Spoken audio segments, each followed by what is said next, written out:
Welcome back to Escape and Watch. I'm your host, Falling Titan, and today, the Ultra Premium Super Plus Plus Plus Battle of the Ages.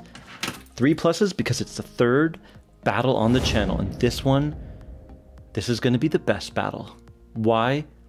Because we got 2 amazing watches. Okay, both watches are from 1965, both from amazing companies, both reissues, both around 40 millimeters, just 0.5 millimeter off on the Seiko. And both prices are basically the same.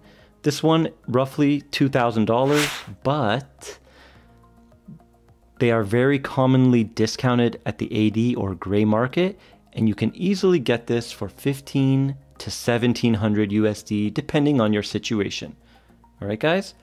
So we're gonna call this 1,600 US. This one, 5,500 units worldwide, sold out, currently unavailable. But on the secondary market, it is currently trading for $1,500 to $1,700 USD. So we're gonna call it 1,600 USD. So both 1,600 USD, both 40 mil divers, both from 1965, both from amazing companies. So that's why this battle is gonna be a very good battle. Pick your winner right now in the comments. Who do you think is gonna win this? Who do you think is gonna win, but who do you want to win? Let me know down in the comments. And keep your own score as we go along. So my score is just gonna be my opinion, but your score, of course, keep it as well and we can compare. All right, guys? First up, the movements. We got the Seiko on the time grapher. Let's mute it. Okay, here we go. 13 seconds a day, 200 amplitude, 0 beat error. Pretty decent. Now, the 6R35 is the movement. It's not the greatest movement. It has its roots started back in 1996, the 7S26. So it is a proven movement, about 24 years of solid use. However, this one has the 70-hour power reserve, hacking, hand winding, much improved, but the 70 hours isn't a big advantage like you think because it suffers a lot from isochronism. Now, all movements do, but when you have a 70-hour power reserve, that effect is pronounced or exaggerated. So when you put this down for 2 days and you want to pick it up on the 3rd day, it's gonna be ultra fast, and it's gonna maybe be plus 1 or 2 minutes, or 3 or 4 even. So you're gonna have to set back the time on that 3rd day. Sure, it's still gonna be ticking, but you're gonna have to move it backwards. That's not good for the movement. So on the movement side, look at the beat error just jumped for some reason. I never played with this movement. I never touched it yet. I don't think it's broken in yet because I hardly wore this one, but there you go. So not the greatest. We're gonna give it a 7. Okay. Now let's do the ORIS. The ORIS is based on the ETA 2824. It is a Sellita SW200. Basically the same thing, but Sellita improved it. We're gonna have to go to 50 angle on this one, guys. But Sellita added an extra jewel on top of the barrel arbor, which makes more sense because the ETA only has a jewel on one side, which makes no sense. You gotta have it on both sides for friction. Why do you want no friction on just one side and friction on the other side? Makes no sense. So anyways, here we go. So the ETA, I'm a fan of the Sellitas much more than the ETAs. They got winding ratchet teeth redesign as well, so hopefully, because as we know, the ETAs do not like to wind nicely as nice as the Seikos. They feel like you're fighting something when you're winding it, but an excellent movement. You can trace its roots back to 1961, the first ETA 2824. The Dash 2 came out in 1982. So this movement, even more proven, even more reliable, and look at those numbers. 0 seconds a day, almost 300 amplitude, 0 beat error, 28.8 medium beat. It is a better movement. We're gonna give this 8.5, 1.5 higher than the Seiko. Positional variance is also gonna be better on the Sellita, ETA, whatever. Next up, we got the design. Let's check out the Seiko. 62 mass, iconic design from 1965 with those straight lugs. They just cancel right there at the end. Very cool, unique design. I love it. Love that look. It's very Seiko. Apparently, Blackpan had a similar watch earlier. So some people are saying it's a homage, but when I see this design, I see Seiko and I love it. The crown is not too big, not too small. It's perfect size for the shape. The coin edge bezel, also very nice. Doesn't spill over the side like some divers do. Excellent proportions, excellent size. The design, very bulky, very tool-like and rugged with the thick indices, the thick bezel. Perfect. I love the design of this watch. We're going to give it a 9. The 9 is a fair score. The design is epic. Next, ORIS. Okay, so also from 1965. Beautiful design. Very faithful. Just slight increase, modern increase to modern sizes. I believe the original was 36. We have a gentle curvature of the case. Some would consider it straight lugs, and it does wear a little bit straight, but we have that beautiful taper, that dramatic taper on the bracelet. We have that very elegant case. Look at that tuck in on the lugs. Beautiful curvature. We got the oversized crown, and I love the oversized crown with that small, slim profile. We got a thin bezel, so it makes it a little bit more dial heavy, look a little bit bigger. And I love the design with a little touch of bronze, that pop of color. It really stands out.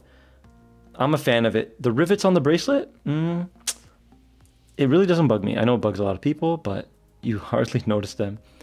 It gives the bracelet a little bit something extra. It's a fine design, and I think I like it a little bit more than the iconic 62 mass design. So I'm gonna give this a 9.5. All right, we're gonna go with quality. Let's start with the ORIS since it's in hand.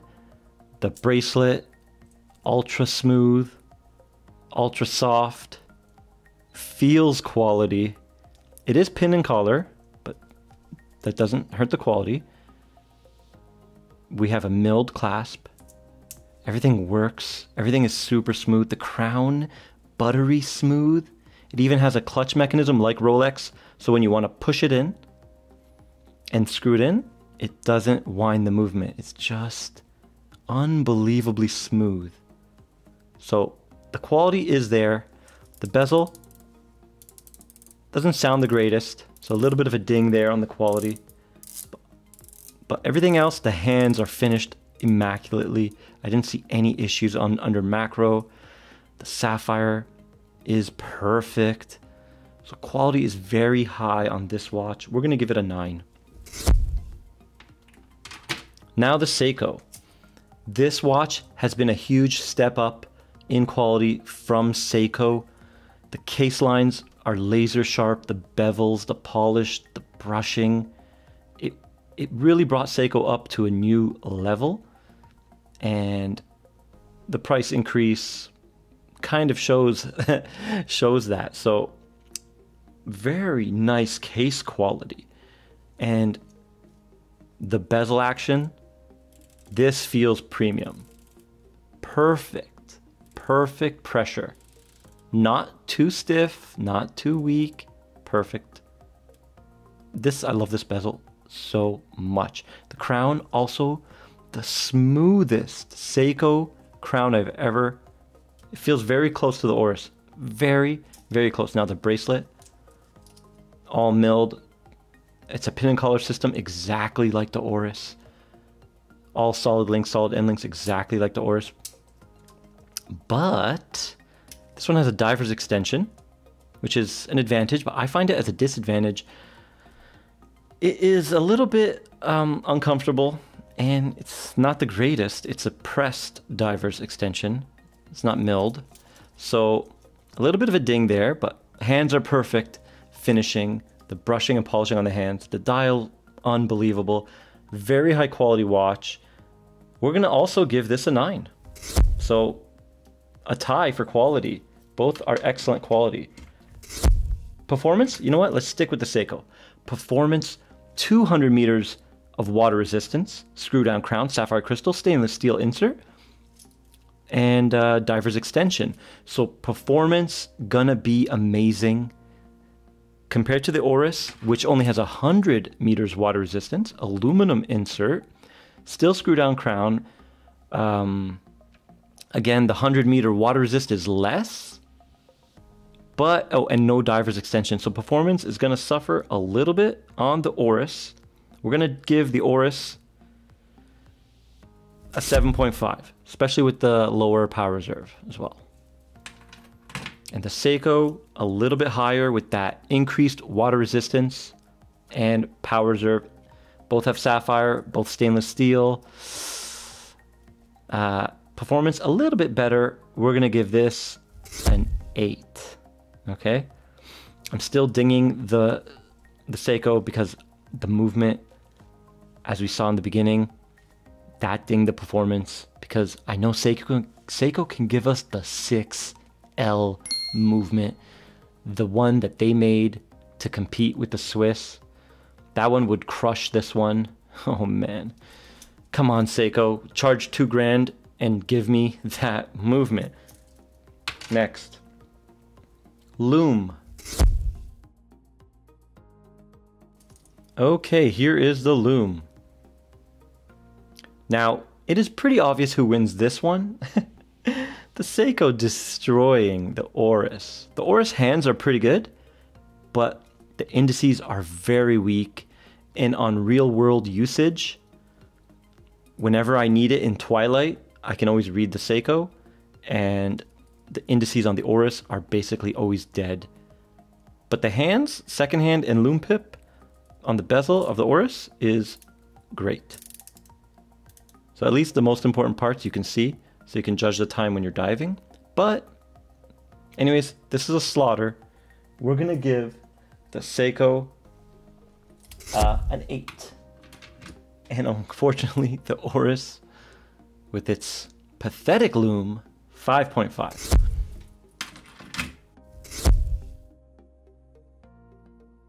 All right, let's do value. First up, we got the ORIS. Now the ORIS, you're getting a sapphire crystal, you're getting a brand with great history, you're getting 100 meters water resist, screw down crown, aluminum insert, bronze bezel, solid bracelet, and an amazing rose gold hands and rose gold indices with patinaed Lume. So excellent specs, but very, in my opinion, a little bit overpriced. But you can get them at discount. Like I said, you can get them for $1,600. For $1,600, it's absolutely pretty good value. But we're gonna go with the RRP. I believe it's 2,000 plus. I know the Canadian price was around 3,000. It's a bit high, in my opinion. So we're gonna have to give this low number on value. We're gonna give the ORIS Diver 65 a value of 6. Now the Seiko. Tons of people complained about the value of this one, saying Seiko is increasing their prices way too much. There's no more value in Seiko brand. However, that is incorrect, because when you look at the case, you're getting an immaculate finishing, an amazing bezel. Everything on this watch is premium, except for, I guess, the movement. But it feels like quality, and you're getting good value because of that.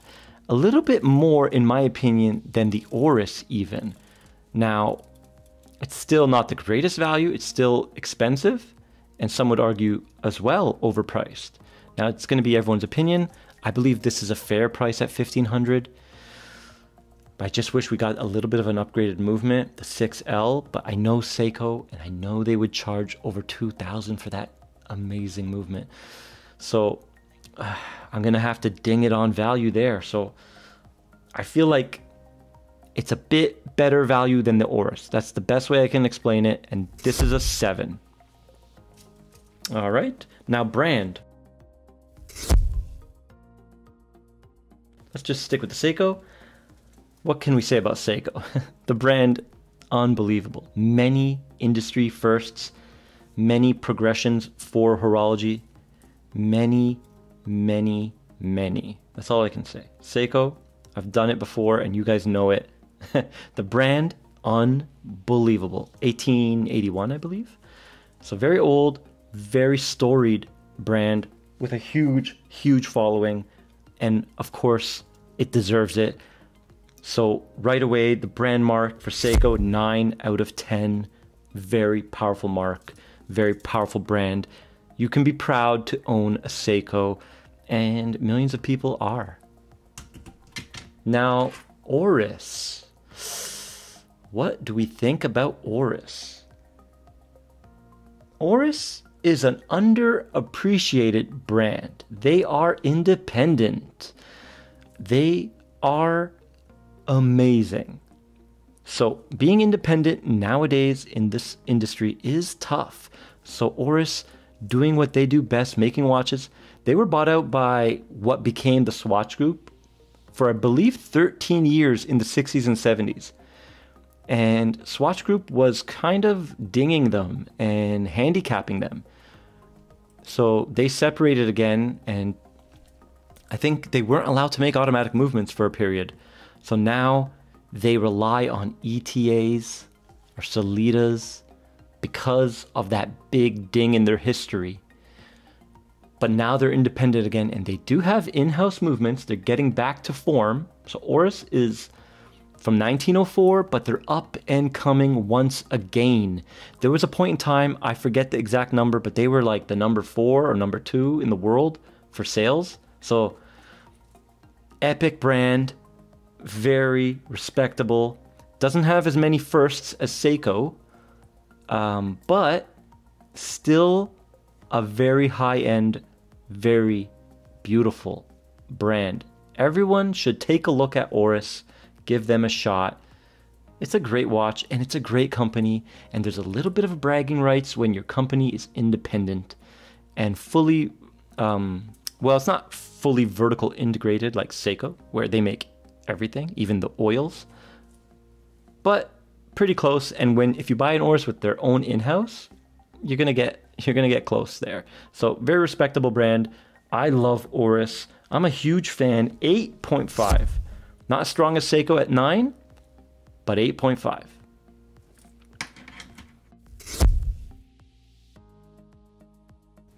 XFactor.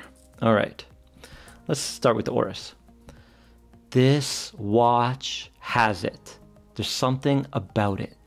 Now, when you look at the specs, only 100 meter water resist, 38 hour power reserve, very kind of tinny sound bronze bezel, poor Lume. Right away you think, what? This watch doesn't have it. But then when you have it in hand and you own it, there is something special about it. It's just magical. There is a so I am weird feeling of really premium quality. It just has it. I don't know how to explain how I get it from this watch. When you're holding it, you feel like you're holding a timepiece. You're not holding a watch. It's a little bit special, and I guess it's the design. I don't know, because I did give the design 9.5. So maybe that's what's affecting my X factor. But I believe this does have the X factor. And I believe it's a beautiful, beautiful watch. It just has something about it. It's just special. When this is on the wrist, people ask about it. That's something. And you guys know as you know, as watch enthusiasts, not many people ask what's on your wrist, even if you have a Hulk Submariner. So getting asked is kind of an indication that this watch has some X factor. So gonna give this one a solid 9 on X factor. Now the 63 mass. This watch is stunning. Does it have the X factor? I'm not quite sure. It's a little bit boring. Kind of gives me a Black Bay 58 vibe. Now everyone loves the Black Bay 58. Everyone says it's something. But then they also always admit that it's boring and it's safe. Now this 63 mass kind of is the same story. It is boring and it is safe, but it is iconic. But does it have that X factor? I would argue no, it doesn't. It disappears on wrist almost. It's just very muted, very subtle. And that's what you want if you're buying this watch. And that's what you want if you're buying a Black Bay 58. You don't want a blingy ink black glossy dial that just grabs attention. You want that matte dial, that subtle elegance, that strong tool-like look, that beefy bezel. So X factor, no, not in this one. I'm gonna have to give it a 6.5. No X factor on this one. Doesn't mean I don't love it. Doesn't mean it's not beautiful. It just doesn't have that wow X factor, in my opinion, when we're versing it against this ORIS. All right. So that is the marks. We went through all 7 categories. What did you guys get? So let's show the total of the SEIKO. And let's show the total of the ORIS. Okay, so that is a little bit anticlimactic. Did I do the math wrong? I don't believe so. So the marks are tied. These ones are evenly matched again. I don't like that. We have to pick a winner, so I'm gonna leave it to you guys. Go back and see all my marks. Where would you add 0.5 or minus 0.5 to pick a clear winner? Would you add 0.5 on the ORIS somewhere? Maybe on value? 6.5 instead of 6? Or would you add 0.5 on the SEIKO? Maybe for movement, 7.5. And then that would make a clear winner, and that would make the comparison better. So it's a tie for me, but I'm gonna have to leave it in your hands. Guys, add 0.5 to one of these watches, or minus 0.5 to one of these watches, and tell me who won. I'm curious. Take my marks, because they're like gospel, and add 0.5, I'll allow it, or minus 0.5, I'll allow it. And let me know. This should be fun. I love doing these comparisons, guys. I shoot from the hip. I just speak what's on my mind, and it's very fun. Let me know if you like these kind of videos, and I'll do more of them. But yeah, so I'm gonna call it, whichever one you buy, you're a winner. All right, this is unreal. This is unreal. Okay, guys, so beautiful watches from 1965 from amazing companies, both awesome, both 63.5 out of 70. Please like, share, and subscribe, and I'll see you in the next one.